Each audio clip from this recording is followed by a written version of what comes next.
Friends, कल stay counselling का seat matrix आया है और सीट मैट्रिक्स से ये पता चल रहा है कि बच्चों ने सीट ब्लॉकिंग की थी, इंटेंशनली सीट ब्लॉकिंग की थी। मैंने पहले भी कहा था कि जिनके स्टेट अलाउ कर रहे हैं वही केवल स्टे मॉपअप में चॉइस फिलिंग करें, वरना ना करें, क्योंकि ये सीटें वेस्ट जाएंगी।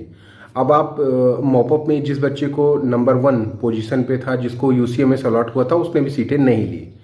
कुछ बच्चे ने राउंड 1 राउंड 2 मॉपअप में केजीएमसी सेम इंस्टीट्यूट मिला, उसको सीटें नहीं ली। यहाँ पे इंटेंशनली ब्लॉक किया है, सीटों को लेना नहीं है फिर भी ब्लॉक किया।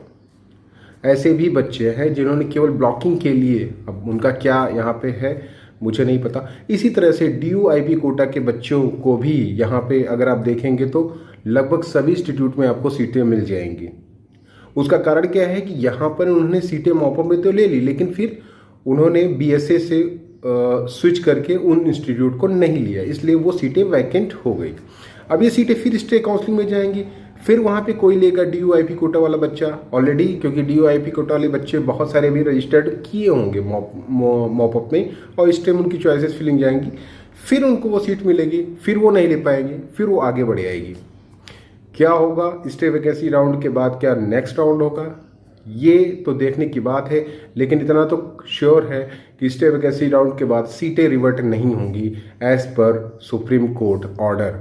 सुप्रीम कोर्ट के ऑर्डर के हिसाब से सीटें कभी रिवर्ट नहीं होंगी, चाहे एमसीसी को एक नया राउंड कराना पड़े जाए। तो ऐसी पॉसिबिलिटीज़ है। और जहाँ तक बहुत सारे बच्चे कह रहे थे कि सीटें वेस्ट चली जाएंगी, सीटें वेस्ट चली जाएंगी, तो इससे भी कोई कोर्ट में केस कर सकता है कि आपने इतनी सीटें वेस्ट कर दी, और बहुत सारे बच्चे थे जो सीटें ले सकते थे लेकिन उन्होंने सीटें नहीं ली है।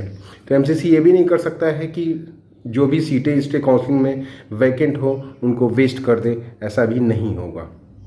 जहाँ तक कट ऑफ की बात है, तो कट ऑफ देखिए, कट ऑफ इस बात पे भी डिपेंड करता है कितने बच्चे अभी ऊपर हैं, क्योंकि बहुत सारे डीयूआईपी कोटा के बच्चे ऐसे होंगे जिन्होंने यूसीएमएस और ये सारे कॉलेजेस डाले होंगे, ठीक है, और भी कॉलेजेस डाले होंगे, उन्हें ब्लॉक करेंगे वो, और वो सीटें छूटेंगी, जिसकी वजह से नीचे के जो कट ऑफ है वो उतना ड्रॉप नहीं हो सकता है। हालांकि मैंने पहले भी रेंज बताया था 2 to 5 मार्क्स के बीच में ये रेंज रह सकता है, डिपेंड अपॉन की सीट ब्लॉकिंग कैसे हो सकती है, ठीक है। तो ये भी हो सकता है।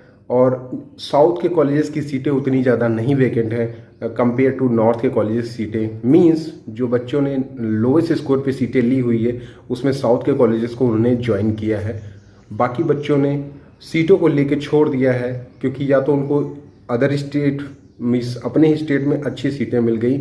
मॉपअप में 550 सीटें आने का मतलब ये हुआ कि बच्चों ने मॉपअप में भी सीटें छोड़ी हैं, फॉरफिट किया हुआ है। तो स्टे काउंसलिंग में भी अगर सीटें बचती हैं तो इनकी काउंसलिंग करना पड़ेगा ही पड़ेगा। हालांकि एज पर रूल 4 ही राउंड की काउंसलिंग होती है, एमसीसी क्या करता है ये उसको डिसाइड करने की बात है।